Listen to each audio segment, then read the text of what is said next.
In the last ABC News poll on the subject, 4 out of 5 Americans said they watch television news regularly. And we know from other studies that more people than not trust television as their major source of news. And that trust comes down so often to belief in a person, a face, a voice, man or woman, the anchor. Tom Jarrell, who's one of our 2020 correspondents, and who is also one of our ABC News Network anchors, is here tonight with a report on his counterparts on the local scene, the local anchor. Tom? Hugh, in their city, market, and TV lingo, the biggest TV stars by far, seen by more viewers than any other, more often than any other personalities, are the local news anchors. Their professional life is measured by audience ratings, box office, if you will, which can produce big profits for their stations and big salaries for them. That's a formula that produces a deadly daily battle. It's 5:45 on a Wednesday afternoon. In 15 minutes, KSTP-TV, Channel 5 in Minneapolis will go on the air with its 6 o'clock Eyewitness News. To my cue. It's also 15 minutes away from doing battle. Battle with its longtime arch rival across town, WCCO, Channel 4. And the prize in this war is not land or crown jewels. It's something even more valuable, ratings. Tape 1 is the cordoned off stuff, and the bite is on tape 2. In Minneapolis, the local newscast often commands more viewers than any primetime network show. That's more than Dallas, more than Little House on the Prairie, more than even 2020. Right now, KSTP overall holds a 1 rating point edge over WCCO. It's a slim lead, but it's worth almost $1 million a year in extra revenue, if KSTP can hang on to it. Some tense hours in St. Louis Park this afternoon, and a woman has become an apparent murder victim. So it's just one more line. So the anxiety you see on the faces of the producers, the reporters, the technicians, is caused not so much by the domestic murder that led the news that night, but by the contest to get the news out to you. Somebody give me a 10-second countdown. And while the faces behind the camera may be somewhat strained, 10, 9, the face that feels the tension the most is the one that can't afford to show it at all. 3. The point man of these troops, the anchor man. Good evening, everyone. The governor sent a letter to lawmakers of all the people in the news department. The people who are on the air are under more pressure than anybody else in the entire news department because so much attention is focused on what they do and their contribution personally. If the ratings go down, the first people you look at are the anchors. And I'm fully cognizant that we're being judged on several different levels, some of which are non-journalistic. They're doing a very specific job that involves cosmetics, choreography, and image building. And I think the few who actually want to serve as journalists tend to be very frustrated people. The anchorman, who is he? Who is she? Well, one way of putting it is to say the anchorman is to television what newsprint is to your daily paper. They communicate the news directly to you. They do it by sitting on a set like this one and reading what a whole staff of people have written for them as it rolls in front of the lens through what has become the anchorman's best friend, the teleprompter. Just about every anchorman uses a prompter, which is why they appear to know the news so well, they don't even need to look at their notes. But anchormen, of course, are not newsprint. The way television brings you the news is with a face that comes into your bedroom late at night and looks right at you. And so when it comes to drawing viewers, the anchor can become as important as the news itself, which is why anchoring local news today is big business, very big business. Well, listen, don't sign anything longer than 3 years. Her name is Shirley Barish, the den mother of a growing band of people who trade in what has come to be called newsflesh. We will definitely get New York or L.A., I promise you. From her office on Madison Avenue in New York City, Shirley looks at local news all day. Tapes sent to her by aspiring anchormen and anchorwomen from just about every crossroads town in America. Good-looking guy. If she likes what she sees, she'll use her grapevine of station executives and send the tape onto a station that she knows is ready to pay for a new anchor. If she doesn't, it can mean a local anchor who's hoping to move into big money in a big city will have a long wait. Forget it. But I'm looking for that something special that makes one tape stand out from all the rest. He really is pretty. And that one's going to be the star.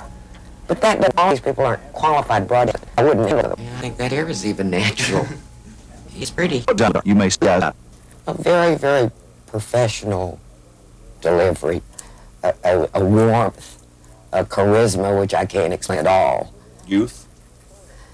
We are sort of a youth-oriented industry, not as much as we were 10 or 12 years ago. It's not bad to have hair. It's better to have hair than to be bald. Eye contact is extremely important. But, you know, people can have all those things and not have it. But how do you measure whether an anchorman has it? People have been trying to do since the anchorman was born 20 years ago. This is the commercial station in Washington using a device called Hellback. The man who invented it from Westbrook here explains to a group of local townspeople to use it. Are you having a negative reaction to that person or a positive reaction to that person? Think of all things that you want from a person who's on television. Budget reductions have... The station then receives a tape with its anchors and the competitors, ranked according to how well they're liked. And the characteristics of a well-liked anchor are the same in every city, and no wonder. Local television news looks the same no matter where you watch. For example, how many of you have an eyewitness news in your hometown? Here in Minneapolis you do. You also have one in Chicago. Channel 7 Eyewitness News. And in Pittsburgh. Eyewitness News. In Orlando, Florida. Eyewitness News. In Boston. Good evening. Here's what's happening. In Cleveland. First in Ohio. And in more than 100 other cities in this country. I refer to it as Burger King news. It's almost like having a franchise that you open up. We have the track and play the name of the ton and the news. The so-called eyewitness news look was all started by this man, Al Primo, when he was news director 13 years ago at WABC in New York. Primo is a news consultant now, a man consulting journalism, cosmetics. Did he meet Anna? Here he came to the director of the station of the Butte, the new team. How did they actually? He also understands how much by an anchor is worth. This is a very state news changing hands. So, anchor man who started work for $25,000, all time his contracts up demanding $60,000 and $70,000, $200,000 and $300,000. And sometimes even more than that. For example, anchoring the local news in New York City reportedly earns Dave Marish more than $300,000 a year. Gordon Pearson does the same thing in Washington for $370,000 a year, while the highest paid local does it in Los Angeles. Connie reported salary of $1,000 a year. But are they worth it? I think they are. I think they are. I think that this is still a business where very few can succeed, and those special people who have that gift, in addition to all the reporting skills and all the good intentions, have that extra magic, are worth every nickel.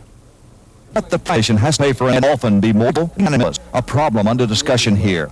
How to manage the ego that goes with being a successful anchorman. We looked at a potential weekend air talent and thought it was terrific.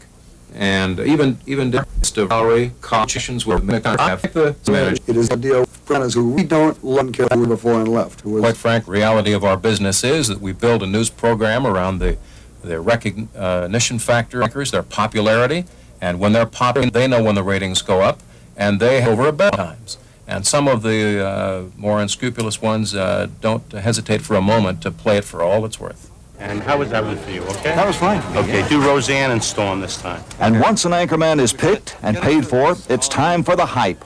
Time for the local station to promote its anchors, not as reporters, but as personalities. And so when WABC in New York wants a Christmas promotion, there's become this of an entire film crew, complete with snow machine. What comes to today is a Hollywood feature film. And actors, sometimes warm personalities, people you'd like to invite into your home. They do the rating high. Because if the ratings fall, too might the head you cheat. The network is a lot of an anchor whose ratings are... I assume possible journalism wants. I do more credit. But I would... I'd try, honey. More prevalent. It's not even... No topic more prevalent than ratings in a newsroom. Are they up? Are they down? Did they take an overnight? Unless it maybe is between anchors, how many minutes you were on camera versus how many minutes he or she was on camera. That's a very important consideration. I know anchor people whose wives sit there with stopwatches and then compare notes at the end of the cast. Rattler East in town. This is Natalie Jacobson, co-anchor of the number one station, WCVB, Channel 5. Now, those it only reports the news, sometimes the news. Pounds, 59 and inches tall. Some tape for me. I staged lead news, and radio stations led with it throughout the day. And it's people feel so strongly about it. They remember them. Maybe things, and they're hard to deal with. Responsibility. Well, obsess for a local anchor means touching the audience. She has the secret there. Indeed. Yeah. Were you ever a local anchor, Tom? Briefly in the 60s, you in Houston, Texas on Channel 2, and our chief competition across town on Channel 11 was a young tiger named Dan Rather. Oh, really? Thank you, Tom. Dreams of flying, of falling, of